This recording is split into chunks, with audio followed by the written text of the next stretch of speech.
नमस्कार। आप सभी को होली की अनंत अनंत शुभकामनाएं।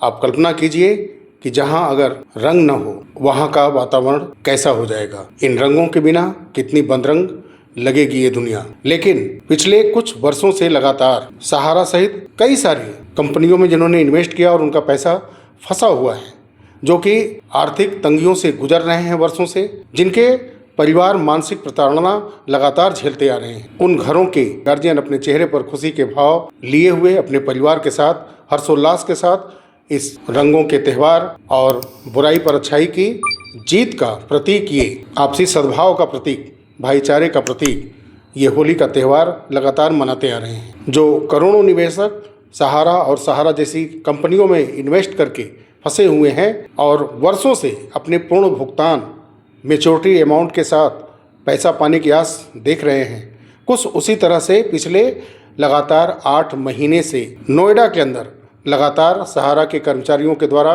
क्रमिक अनशन जारी है।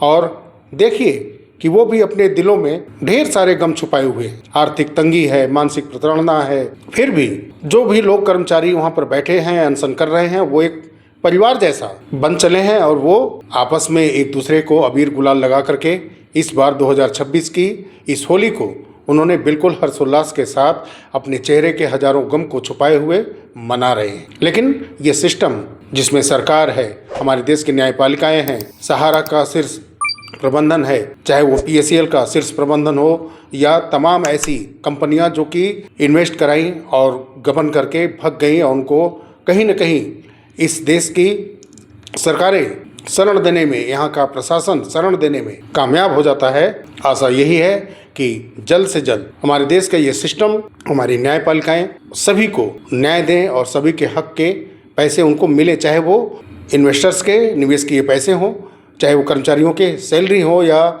एजेंट जिन्होंने इन्वेस्टर्स के द्वार द्वार पर जाकर के पैसे लिए और इन कंपनियों में इन्वेस्ट कराए।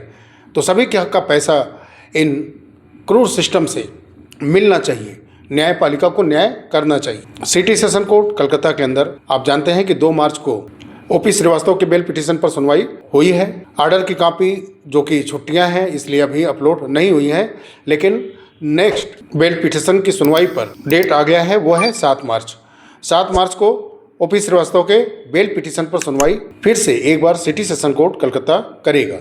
वहीं एक केस का मैंने जिक्र किया था जो कि ED के असिस्टेंट डायरेक्टर राजेश्वर सिंह, जिनका कंटेम्प्ट पिटीशन सुब्रत राय सहारा के अगेंस्ट में था, 27 फरवरी के बाद फिर से एक बार 11 मार्च को लिस्टिंग की गई है, टेंटेटिव है, उस दिन सुनवाई एक बार फिर से हो सकती है। और एक केस जो कि एक ट्रांसफर पिटीशन है जो कि सहारा इंडिया कमर्शियल कॉर्पोरेशन ने इन्फोर्समेंट डायरेक्टरेट के अगेंस्ट में किया था, जो कि सिटी सेशन कोर्ट कलकत्ता के अंदर भी चल रहा है, एक ED के अगेंस्ट में केस।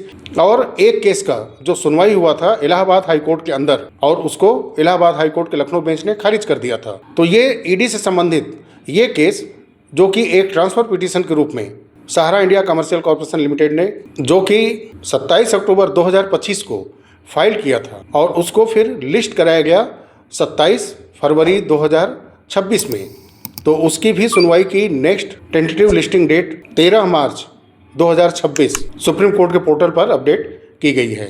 तो ये कुछ जो केस चलते आ रहे हैं जो मार्च के महीने के अंदर सुने जाने हैं। तो इस सुनवाई पर क्या महत्वपूर्ण अपडेट इन कोर्ट से आता है, इस पर निगाहें रहेंगी। इससे अपडेट मैं आपको करता रहूँगा। और एक दुखद समाचार है, कुछ दिन पहले एक पेपर की कटिंग वायरल हुई थी जिसमें एक सहारा ग्रुप के एजेंट सुकुमार दास जी, जिनका उम्र लगभग 56 वर्ष बताया गया है, इन्वेस्टर्स के दबाव में आने की वजह से उन्होंने आत्महत्या कर ली। तो ये बहुत दुखद समाचार है और मैं अपने वीडियो के माध्यम से ही अपील करूंगा, चाहे वो इन्वेस्टर्स हों, चाहे वो एजेंट हों या कर्मचारी हों, हौसला रखें।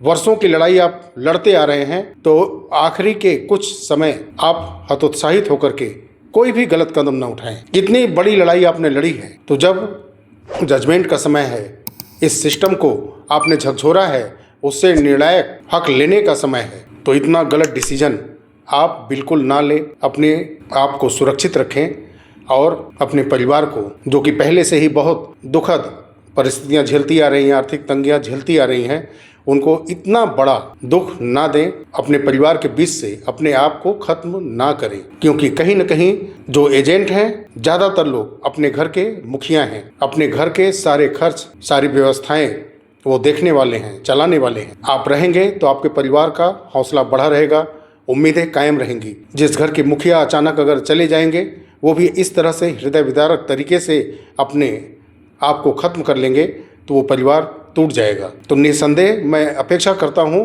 कि ना कोई इन्वेस्टर्स, ना कोई एजेंट, ना कोई कर्मचारी इस तरह से कठोरता भरा निर्णय लेगा और अपने शरीर को समाप्त करेगा। तो साथियों, एक बार फिर आप सभी को होली की अनंत अनंत बहुत सारी शुभकामनाएं। बहुत जल्द मिलते हैं अगले वीडियो में, तब तक के लिए नमस्कार।